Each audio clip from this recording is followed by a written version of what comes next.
फराख गोरखपुरी, पैदाइश 28 अगस्त 1896, वफ़ात 3 मार्च 1982। बहुत बड़े मुसन्निफ़, अदीब, जी हाँ, मुसन्निफ़, अदीब, नक़ाद और शायर थे।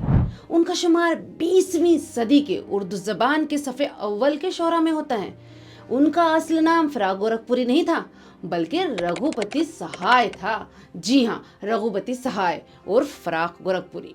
उनकी हालात ज़िंदगी में उन्होंने पीसीएस और आईसीएस इंडियन सिविल सर्विसेज के लिए मुंतखब हुए, मगर उसके बावजूद जब गांधी जी के तहरीक से मुतासिर हुए तो उन्होंने अंग्रेज़ों की मुखालिफत की और इस वजह से उन्होंने इस्तीफ़ा दे दिया और उसके बाद इसके पादाश में उन्हें जेल भी जाना पड़ा। अंग्रेज़ी ज़बान के लेक्चरर भी मुंतखब हुए। दुनियाए शेर अदब के आसमान में सूरज की तरह चमके। ना चाहते हुए भी दुनिया को उनका लोहा मानना पड़ा।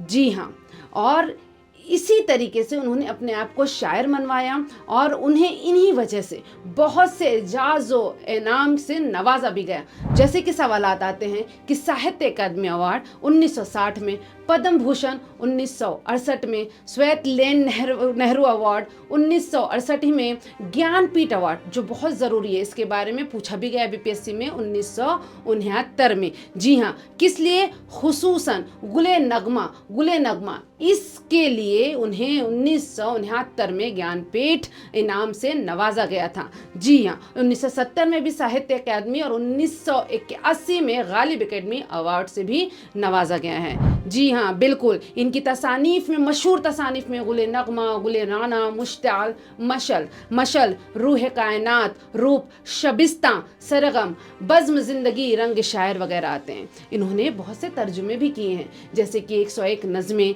हेमलेट शेक्सपियर, गीतांजलि वगैरह। जी हाँ, ये है फराख गोरखपुरी। बिल्कुल सही पहचाना। इसी तरीके से दिलचस्प अंदाज में अगर आप उर्दू अदब के और उर्दू ग्रामर के दूसरे मौज़ूआत पर भी अपनी पकड़ बनाना चाहते हैं तो फिर देरी किस बात की, हमसे मुंसलिक हो जाइए। आपका डिस्क्रिप्शन में लिंक दिया हुआ है। And don't forget to like, share and subscribe.